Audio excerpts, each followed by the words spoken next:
মনে উঠলো আবার রাগ না হয়ে যান, বলবো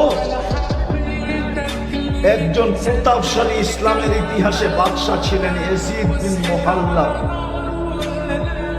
মালিক ইবনে দিনার রহমতুল্লাহ আলাইহির জামানায়। তো সৈন্য সামন্ত নিয়ে বাড়ির ভিতর থেকে বাহির হইতেছিলেন। মালিক ইবনে দিনার রহমতুল্লাহ একটু উঁচু জায়গায় দাঁড়ায় দেখতেছিলেন। যখন কাছাকাছি সামনাসামনি আসছেন তো উনি একটু বেঁকা চোখে দেখছেন। তো বাদশার চোখে চোখ পড়া গেছে, ডাকছে এদিকে আসো, আমাকে চিনো না?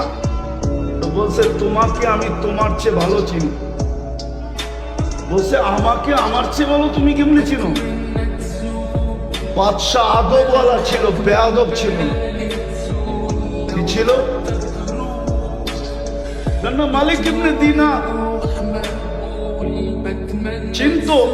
তো বলছে আমাকে আমার চেয়ে ভালো করে কি করে চিনো?